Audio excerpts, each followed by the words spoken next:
कायम लक्षात असू द्या, तुमच्या आरोग्यासाठी कामाला येतील अशा 24 गोष्टी.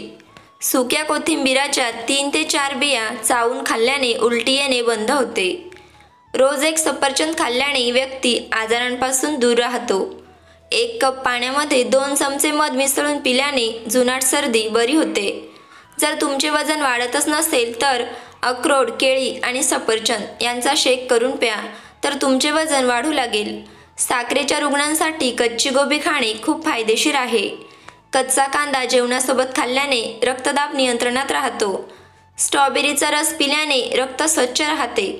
रोज आवळ्याचा रायता खाल्ल्याने तुम्हाला कधीच व्हिटॅमिन सीची कमतरता भासणार नाही. अंगावर पुरळ आल्यास कारल्याचा रस लावावा, पुरळ निघून जाईल. पाण्यात तुरटी मिसळून पिल्याने शरीरातील घामाचा वास निघून जातो. थंड पाण्याने अंघोळ केल्याने रक्तप्रवाह जलद होतो. तेलकट पदार्थांच्या अतिसेवनामुळे घशाचे इन्फेक्शन होते. थंड पाण्याने अंघोळ केल्याने रक्तप्रवाह जलद होतो. गाईचे दूध पिल्याने स्मरणशक्ती तीक्ष्ण होते. रोज कडुनिंबाने दात घासल्यास दाताला कीड होत नाही. शिळ्या तोंडी दही खाल्ल्याने रक्त तयार होते. जो एका जागी बराच वेळ बसतो त्याचा मेंदू कमजोर होतो.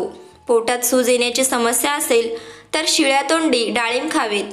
घशात इन्फेक्शन होत असल्यास कोमट पाण्यामध्ये थोडी हळद आणि मीठ मिसळून गुळण्या केल्याने आराम मिळतो. रोज पीच खाल्ल्याने पोटाची चरबी काही दिवसातच कमी होईल. चेहरा स्वच्छ ठेवायचा असेल तर भात खाण्यापूर्वी 2 ग्लास पाणी प्या. बीटरूटचा रस पिल्याने तुमचा रंग कधीच काळा होणार नाही. जास्त थुंकल्याने शरीरात पाण्याची कमतरता होते आणि मेंदू कमजोर होऊ लागतो. घसा दुखत असेल आणि आवाज अजिबात येत नसेल तर कच्चा पेरू शिजवून खा, लगेच आराम मिळेल.